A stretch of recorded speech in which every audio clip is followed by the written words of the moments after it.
আসসালামু আলাইকুম। গতকালকে থেকে ফেসবুকে বা দেশ জুড়ে বিএনপি বনাম সমন্বয়ক একটা অবস্থান চলছে।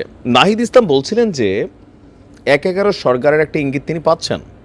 ইভেন এই সরকার পতনের পরও এখানে একটা সামরিক শাসনের ওয়ান কাইন্ড অফ পরিকল্পনা কারো ছিল, বাট ছাত্ররা সেটাকে মেনে নেয় নাই, যার কারণে ডক্টর মোহাম্মদ ইউনূসকে ক্ষমতায় বসানো হয়েছে। তো ওই দিন মানে সরকার গঠনের আগেও বিএনপির কিছু বক্তব্য তিনি দিয়েছেন যে কিভাবে বিভিন্ন জায়গায় দলীয়করণ তারা করার চেষ্টা করেছে বা অনেক জায়গায় হয়তো করেছে, পরবর্তী সময় সেখানে পরিবর্তন আমরা দেখেছি।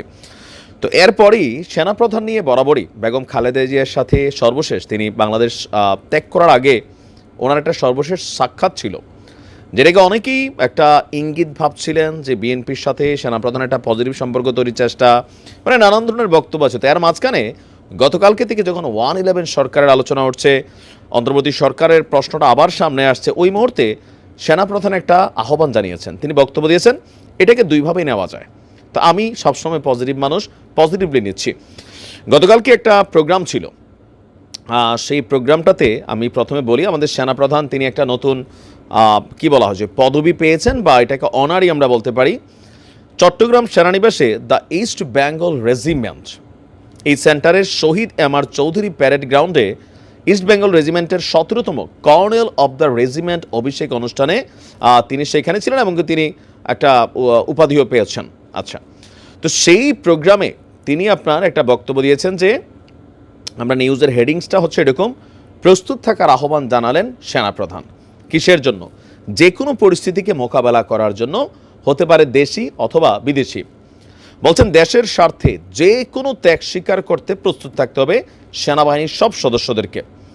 তো জেনারেল ওয়াকারুজ্জামান তার বক্তব্যটা যেরকম ছিল, আমরা যদি বলি গণমাধ্যমকে কোচ করে যে কয়েক বছর ধরে বাংলাদেশের সেনাবাহিনীতে আধুনিক প্রযুক্তি নির্ভর এবং যুদ্ধোপযোগী যুদ্ধাস্ত্র সরঞ্জাম সংযোজনের মাধ্যমে আপনার বাহিনীর সক্ষমতা বেড়েছে। শেখ হাসিনার সরকার সামরিক খাতকে মোটামুটি আপনার শক্তিশালী করছে, ওনার কথাটা বোঝাই যাচ্ছে। সেনাপ্রধান বলছে সেনাবাহিনীর সক্ষমতা আরও বাড়াতে ইঞ্জিনিয়ার্স ডিফেন্স ইন্ডাস্ট্রির কাজ চলমান, সেনাবাহিনীর যুদ্ধোপযোগী এবং আধুনিক যুদ্ধাস্ত্র এবং সরঞ্জাম যোগানে আমি সচেষ্ট থাকব। তারপর তিনি বলছেন যে প্রত্যেক সদস্য তাদের উপর অর্পিত দায়িত্ব সর্বোচ্চ পেশাদারিত্বের সঙ্গে পালন করবেন এবং প্রয়োজনে জীবন উৎসর্গ করতেও দ্বিধা করবেন না।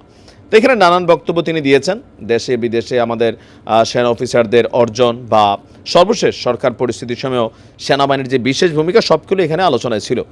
তো তিনি আসলে আমার ধারণা যে একজন সেনা প্রধান হিসাবে তিনি তার অফিসার্সদের, তার সোলজার্সদের মনোবল বাড়ানোর জন্য, ইভেন যে কোনো মুহূর্তে যুদ্ধ পরিস্থিতি বাংলাদেশেও হইতে পারে, দেশে বিদেশে যে কোনো কিছু ঘটতে পারে, যেমনটা আমরা গত 5ই আগস্ট দেখছি, আর আগের সময়টা দেখছি। So anything could be happen. আর এখন যে অবস্থানটা আছে, একটা চাপা উত্তেজনা চলছে, আমরা তো বাহির থেকে অনেক কিছু দেখছি না, ভেতরে ভেতরে তো অনেক কিছু চলছে। সো এই উত্তেজনায় যে কোনো পরিস্থিতিতে আবারও মাঠকে কন্ট্রোল রাখতে হলে এটা সেনাবাহিনীর দ্বারাই সম্ভব, অন্যদের দ্বারা সম্ভব না, এটা হচ্ছে প্র্যাকটিক্যাল।